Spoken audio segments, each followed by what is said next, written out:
VP Sara Duterte should resign and not wait for the impeachment trial to proceed. Putang ina. Kailangan mag-resign siya para pwede pa siyang tumakbo sa 2028 for presidential elections. Gustong-gusto ko siyang tumakbo kasi gusto ko silang mapahiya na talagang wala naman talagang boto ang Duterte. Masyado lang silang nag-claim na number one, mga ganyan. Pero actually, hindi. Walang boto ang Duterte. Hindi enough yung boto nila para magluklok ng presidente sa Malacanang. In 2016, kaya lang nanalo si former President Rodrigo Roa Duterte is because dinala siya ng mga Marcos, ng Marcos loyalist, ng Ilocandia. Kung wala yon, wala siyang boto.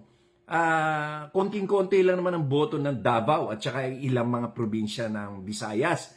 Pero hindi enough yun na makakapag-elect ng president. Bakit namin sinuportahan si Duterte noong 2016? Kasi no choice.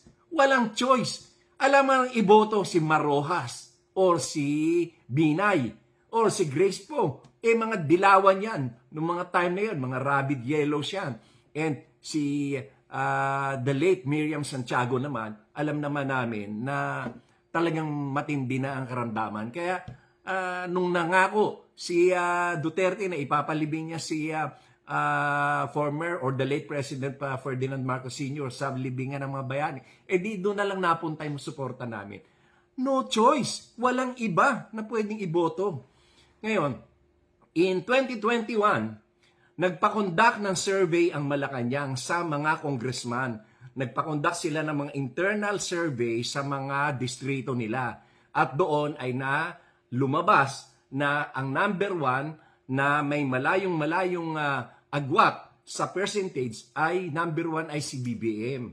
At sumunod si Madam Leni Robredo. At ang pangatlo ay si Isko.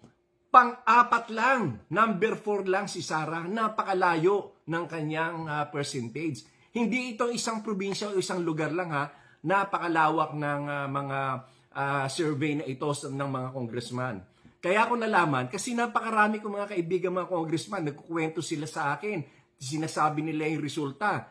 Kaya ganon. Kaya nga, talagang hindi na tumakbo si Sara for president kasi alam nila walang panalo. Kaya sila ay hindi na tumakbo ng presidente. Yan ang nangyari noong 2021 and 2022. Kaya para i-claim na tatakbo sa 2028 para maging presidente, napakalayo niyan. That is why I want her to resign now so that she can run in 2028. We will be proven right na walang boto enough to put her in Malacanang as president. Walang boto. The mere fact na yung mga maisog rallies nila, nilalangaw. Mas marami pang nanunood sa gay beauty contest kaysa sa maisog rallies. Kasi wala naman talaga silang tao, wala silang suporta.